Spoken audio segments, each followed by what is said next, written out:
Let me have this. Let me have this. Yeah, I get it. I get it. Probably people out there who aren't Giants fans who read this title. If you don't understand the word cathartic, I'll get to it in a little.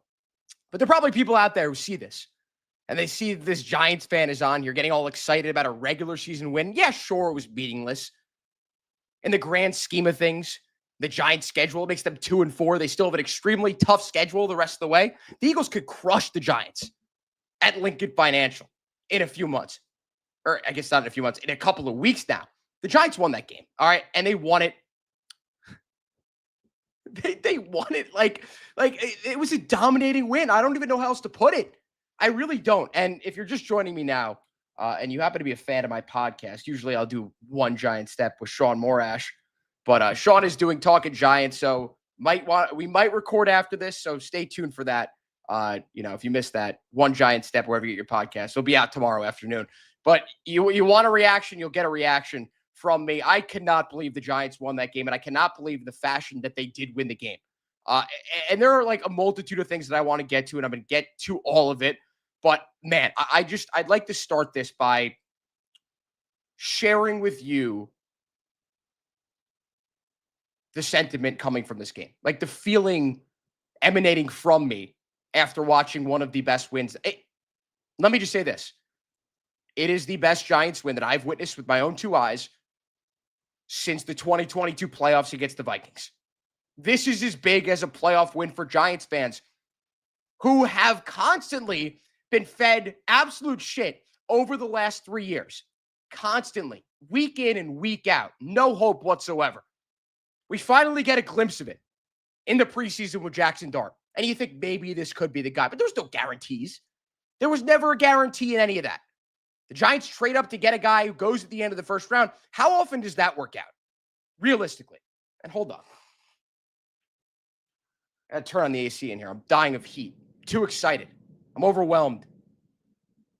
What the Giants did tonight, it can't be lost upon people. And again, if you're just joining now, I said this at the start. I get it. I understand. All right?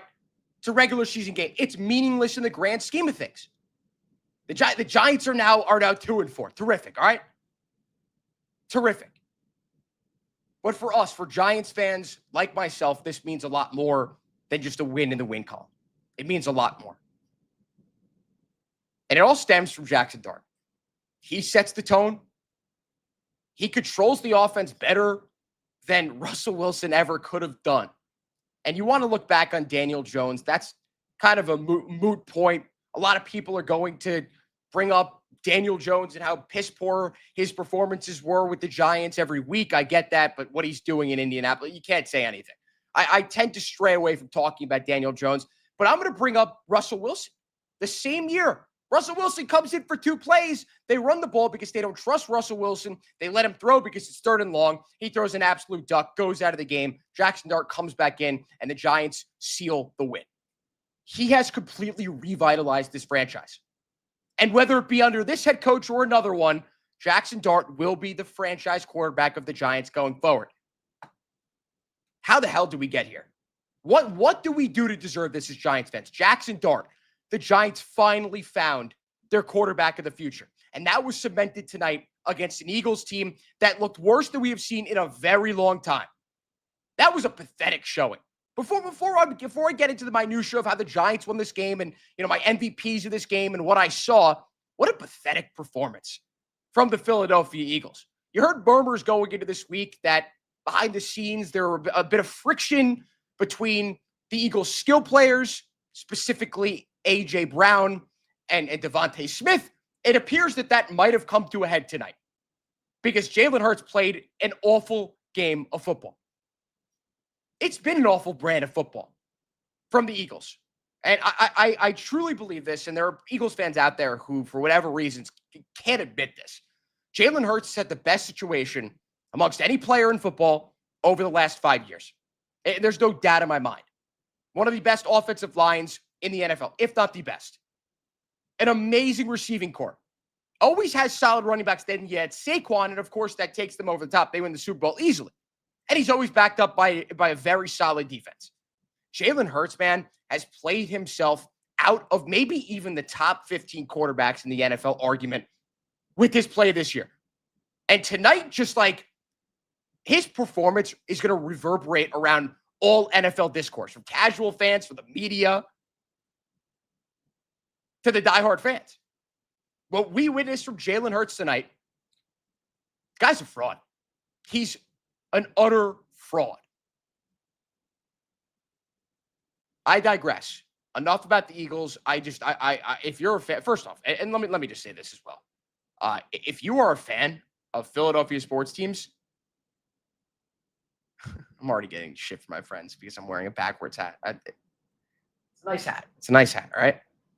If you're a fan of Philadelphia sports teams, man, what a night for you. What a night for you. You lose that game in the NLDS in that fashion. If you missed that, check that out. One of the worst plays I've ever seen. Ball gets hit to the pitcher. Bases are loaded. They're 2 outs. He goes to first. They advance the 12th inning. They get out of the inning. Instead, he tries to go home. He overthrows the catcher, JT Realmuto, and they lose the game, and they lose the season. That was bad. And then the Eagles get absolutely decimated on primetime at MetLife Stadium against a team that had not won a game on Thursday night in 10 years. It took 10 years for the Giants to get another Thursday night football win. And who better to do it against than their arch rival? A team that, again, has dominated the Giants. You look back, you don't need me to tell you. I don't need to go back into Google and tell you how many times the Eagles have beaten the Giants over the last 10 to 15 years. We get it. We understand. As Giants fans, we understand this better than anyone. We understand that there has been little joy for us collectively over the last 10 years since the Giants made the playoffs in 2016. There's been no joy. So let us enjoy this tonight. Let us revel in the fact that the Giants won a football game against the big, bad, defending champion Eagles. And in that fashion, this wasn't in a game-winning kick at the last second as time is expiring. This isn't Cam Scatterbo diving headfirst into the end zone with seconds left on the clock. The Giants won this game from wire to wire. Dominated the line of scrimmage. The interior of the offensive line held up extremely well. We've seen it from the 2 tackles. We've seen it from Andrew Thomas, who's been, he's proven all the doubters wrong. Obviously, one of the most important abilities is availability. He can't stay healthy, but when he is healthy, man, there aren't many tackles better in the NFL. And Jermaine Illuminor, besides a couple of holds last week against the Saints, has held up extremely well at right tackle. And he, deservedly so, is going to get a contract extension from the Giants in this offseason. The interior of the line held up extremely well. You didn't hear much from Greg Van Roten. You didn't hear much from John Runyon. And that's exactly what you want. You don't want the broadcasters to mention these guys' name. You don't want the ref to mention these guys' name. JMS goes down with the injury in the third quarter. Austin Schlottman picks up right where JMS left off. And I get it. You want to say, oh, Jalen Carter was hurt. Okay. The Giants didn't have Malik Nabers. Guys, Malik Nabers is a better football player than Jalen Carter. And how about LaJordan Humphrey? He steps in. Bo Collins doesn't play. Darius Slayton's out. And how about that? This isn't the night to exclaim that the Giants front office has no idea what they're doing. That's been talked about a bunch. But the fact that they didn't go to LaJordan Humphrey early on, after what we saw from him in the preseason, is malpractice. But it's better late than never. Very excited that what he could bring to this offense. There's not a high bar to clear. There really isn't. But let's get into it. I want to get into the nitty gritty. If you're just joining now, I have no idea who I am. I'm the host of One Giant Step with Sean Morash of WFAN. Normally, we'd be reacting to this, but Sean is doing his other podcast, Talking Giants. I still have not heard word from him. Whether or not we're going to record tonight doesn't really matter. Yeah, he's going live at 11:45. Maybe I could try to get him to join this. Who knows? Hold on. All right, but let's talk about it. I'm going to keep my eye on my text here. I want to talk about some players that I think were extremely important in this win. One of those guys is, You heard them talk about it on the broadcast. If you're a follower of this team, you're not surprised by this. Jalen Hyatt has been a complete bust over his tenure as Giants wide receiver. He gets a lot of run in this game with Darius Slayton out. And Jordan Humphrey is still pretty unproven. And Jalen Hyatt, listen, at the end, and this is more or less due to Jackson Dart's amazing throw down the stretch of that game, but he draws the pass interference. Sean will not be joining us, unfortunately. Maybe do it after. Tomorrow morning, check it out.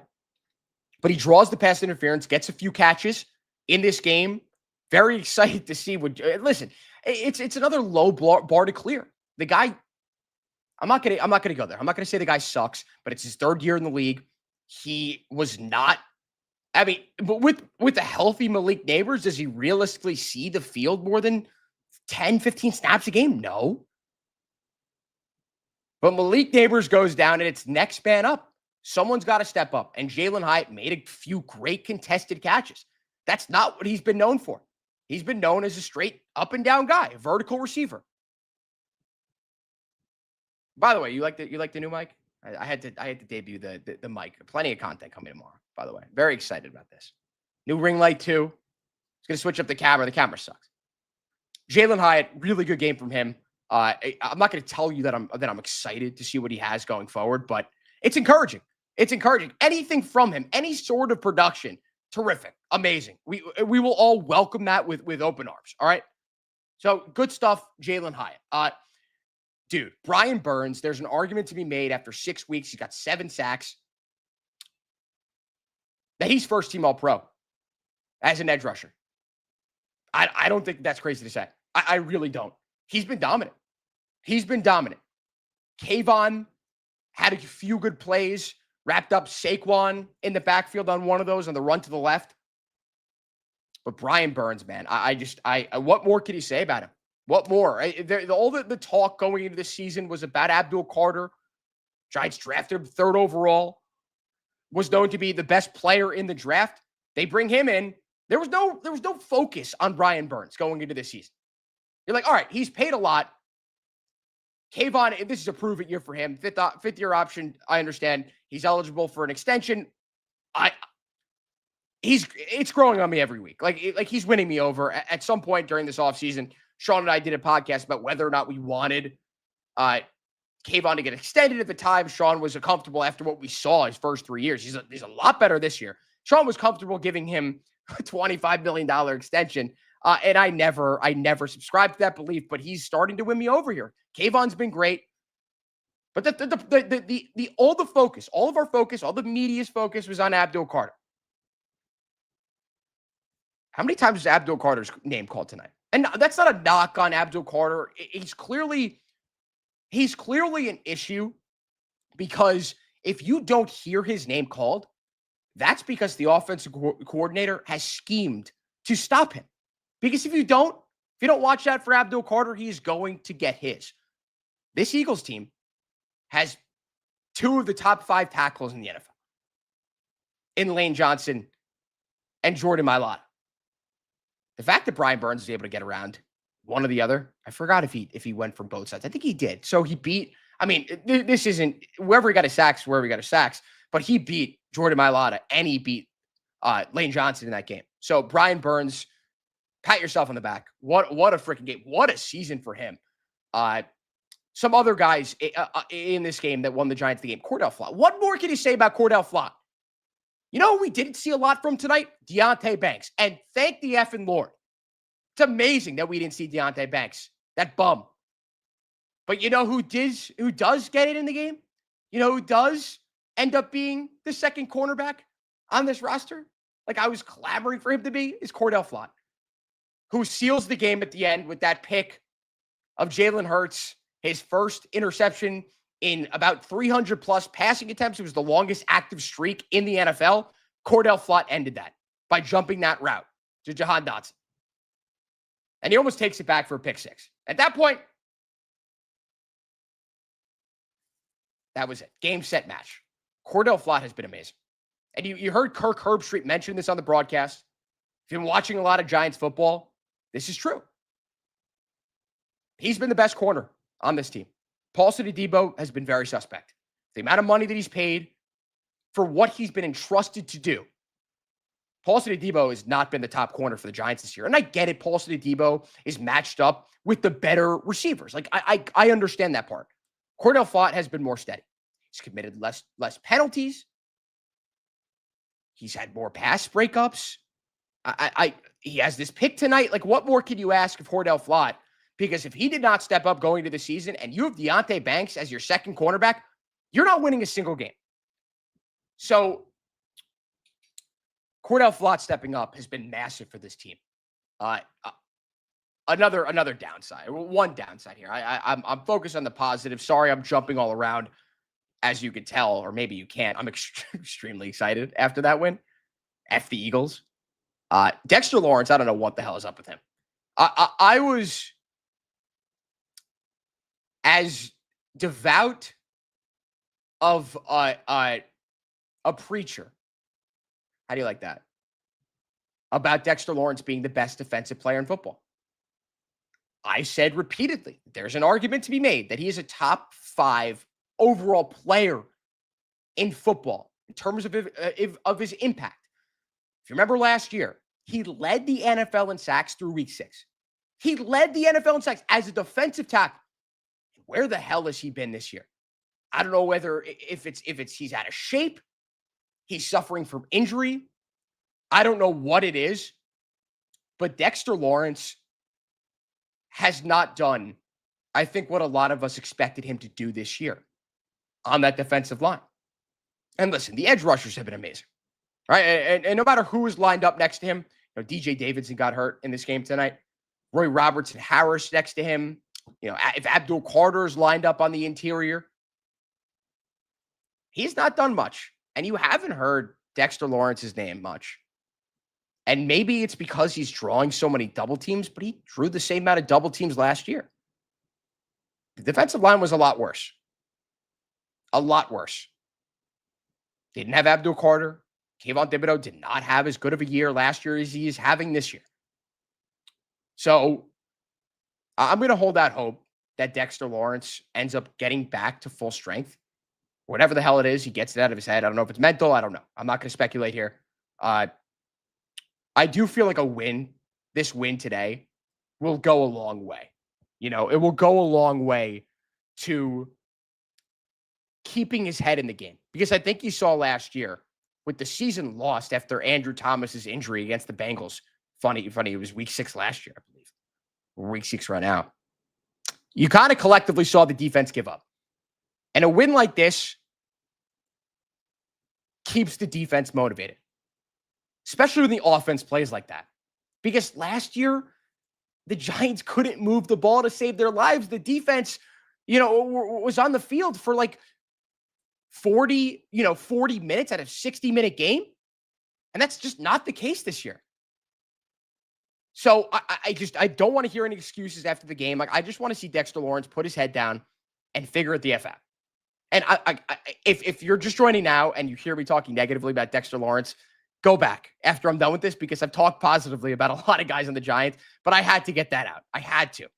A few big plays in this game. I mean, first off, this was an amazing stat. The Giants scored. They mentioned in the broadcast. I jotted it down, and it was just like, Jesus Christ. The Giants scored more than 7 points in this first quarter, and this was the first time it's happened in 81 games. 81 games ago was the last time the Giants scored more than 7 points in the first quarter. You can't make that shit up. That's honestly pathetic. And you wonder why Giants fans are so excited right now. And I've got an Eagles fan in my apartment who walks in, congratulations on your Super Bowl. Damn right it's my Super Bowl. This is my adult Super Bowl. Besides the win 2 years ago against the Vikings in the playoffs. This is our regular season Super Bowl. I just don't want to be like that. I don't want to, extol the virtues of the Giants fan and the opposite of the Eagles fan. I get it. They could talk all the crap they want in the world. Not tonight. Not tonight. Especially with how dejected the Philly fan is after whatever happened in that Phillies game. And they switch over the channel to watch their team get destroyed by the New York Giants. The New York Giants on primetime. Like, if you know anything about the Giants the last few years, and as Daniel Jones, having Daniel Jones their quarterback, the Giants, they sucked in every primetime game. Every single primetime game. Daniel Jones might have the worst record in primetime in NFL history. Now, don't quote me on that. Someone, if you want to pull up that stat, go ahead. But you might not have to do much digging. He was terrible on primetime. Tonight, Jackson Dart did the exact opposite of everything we've ever seen from Daniel Jones as the Giants quarterback. And that's go out and win a big stakes game.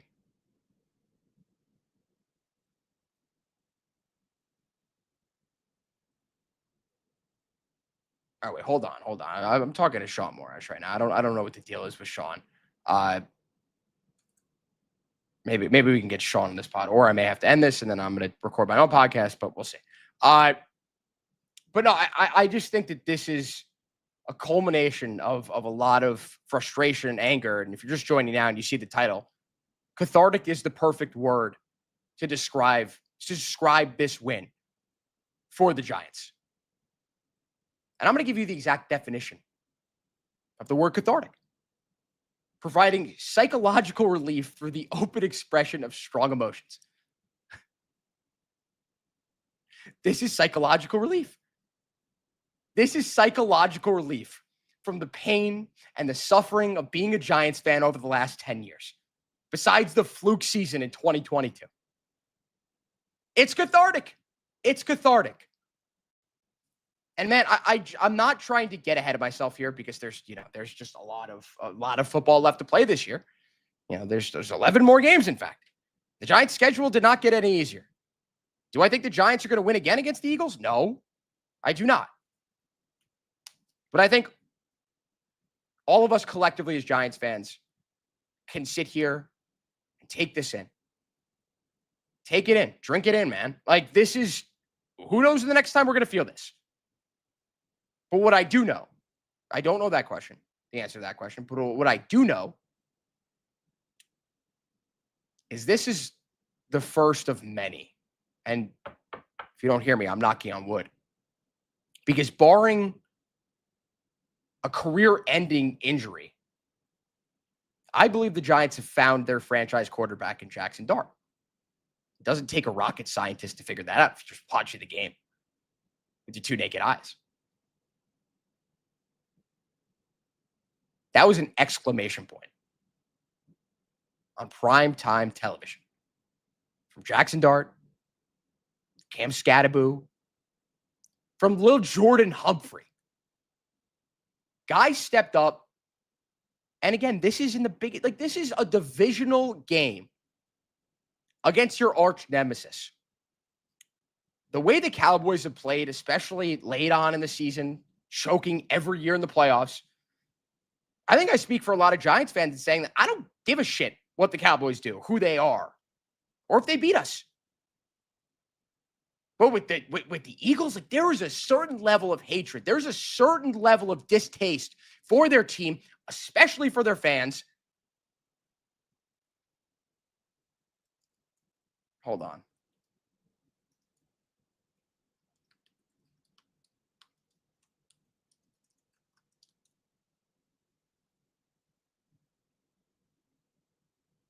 My apologies. Trying to figure out. If you're just joining now and you don't know what I do, I host One Giant Step podcast with Sean Moore. I should have said that 50 times. My apologies if you've been here this entire time. But we got a few comments. I'm sorry I took so long to get to this. This is like 22 minutes ago. What's up, Apex? He says, at least the Giants can brag they did what Casey didn't. Yeah, that's a good point. Brilliant hoops. Great coaching. It's all about the coaching. When Yankees or Giants win, it's the players. If they lose, it's only the coaching. Joking. Wasn't Jones the quarterback in the future? And that's Frank Isola's burner. Okay. All right. I'm gonna run. I got to do a podcast with Sean. Check it out. See you guys.